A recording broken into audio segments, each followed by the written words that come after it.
Hi, I'm Lawrence. I was always told to get a degree and a job at a good company, but just 3 years into my safe job, I was retrenched and left broke. That idea no longer works. Instead of one job, we need to be focusing on multiple streams of income. As a full-time property investor and coach, my goal is to educate you and other South Africans to reach financial freedom through property. Let's get started. When looking at the three best areas, I decided to actually look on a provincial level. So what are the three provinces, in my opinion, that are the best for investing in student accommodation? And those are the three that you're seeing in front of you. The top left, we're seeing Bloemfontein, or the Free State, and that's where I'm going to hand over to Dana, who's going to share with us some very interesting detail from the Bloemfontein market. In the middle, we've got Johannesburg, and then on the right-hand side, we've got Cape Town or the Western Cape. Okay. Now, when looking for the right area to invest in student accommodation, there are three principles you need to follow. The first and probably the most important principle is it has to be close in proximity to university, right? It has to be walkable.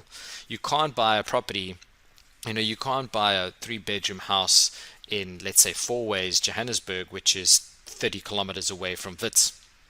Okay, even if you've got the best Wi-Fi, the greatest security, and you offer the lowest rates, no student's going to want to stay there, because for them it's critical to be able to closely get to school and get back, or be close to the nightlife, right? So you want to be within that student vibe or environment to be able to invest. Now, this is where knowing your area comes in handy, right? So if close proximity is the key to finding a good investment area, you need to know where all the universities are. So within Johannesburg, for instance, I know where all the different universities are. Here's a list of all the universities in Johannesburg. Now, if I can find a property or a couple of areas, and I know that they're close to these universities, I've ticked that first key principle to investing successfully in student accommodation. The other two principles are, number one, you need an effective yield of 15% plus, and you need to get accredited, or you need to have the right zoning permissions in place. Now, the zoning is really easy. You just go onto NSFAS's website and they will share with you what that criteria is. You need one bathroom for every 4 students. You need one parking bay for every 5 students. There needs to be X number of square meters under roof. They've got it all listed out there. You can go and check it out. When we're looking at the effective yield, now, if you've been on the webinars before, you'll know what gross yield is. Your gross yield is your rental times 12 divided by your purchase price. And it's an indicator whether the deal might be cash flow positive or not. An effective yield is similar to gross yield, but instead of timesing the rental by 12, I times it by 10.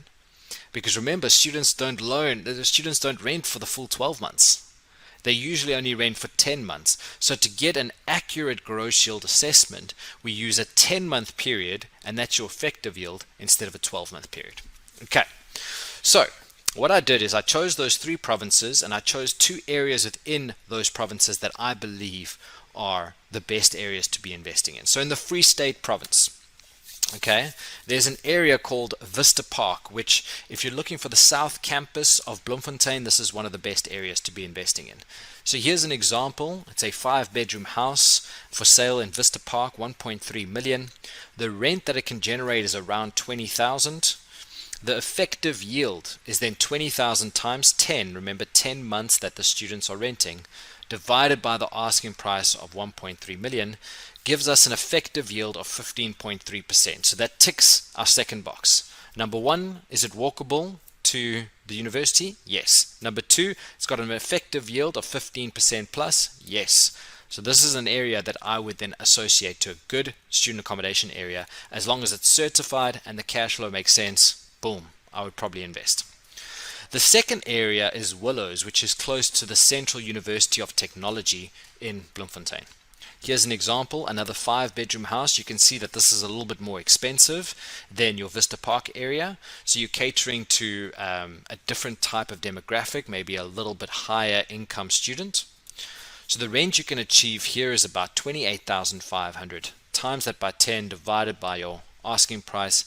Again, an effective yield of 15%. Now 15% means that there's a high likelihood that the deal could be cash flow positive, which is our number 1 indicator for a good deal. The key success metric is we are making money every month off the transaction.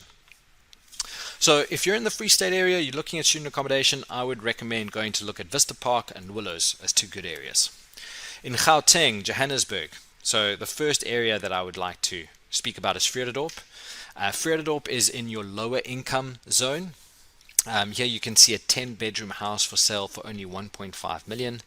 The rent you can achieve on this one is 32,500. Again, what I would do is it walkable? Yes, it's walkable to Wits. Number two is what's the effective yield? Same calculation, 21.6%, which is powerful. That's a very high yield number. The second area, which is Westdene. Now, Vredendorp is your lower income. Westdene is your higher income, right? At Westdene, you can charge 4,500 Rand per room. At Vredendorp, you can charge 3,200. Okay, so it's just you're catering to different affordabilities, right? In Westdene, the rent you can get for this specific 12-bedroom house with 12 students is 48,000. Effective yield of 23.04%. So that's a really, really strong area. If you're looking in the Gauteng market, I would recommend Vredendorp and Westdene as your two go-to markets. And then finally, we have Western Cape. Right, we've got the Stellenbosch area, which I think most people are familiar with. Stellenbosch, you've got great areas in Stellenbosch, you've got not so great areas in Stellenbosch. You've got your expensive areas and your lower income areas. This is an example of an expensive area. So 3.2 million Rand for a 6-bedroom house.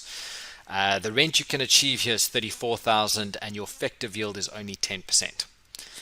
So although I really recommend Stellenbosch as a good area to invest in, don't get caught out by the overpriced market.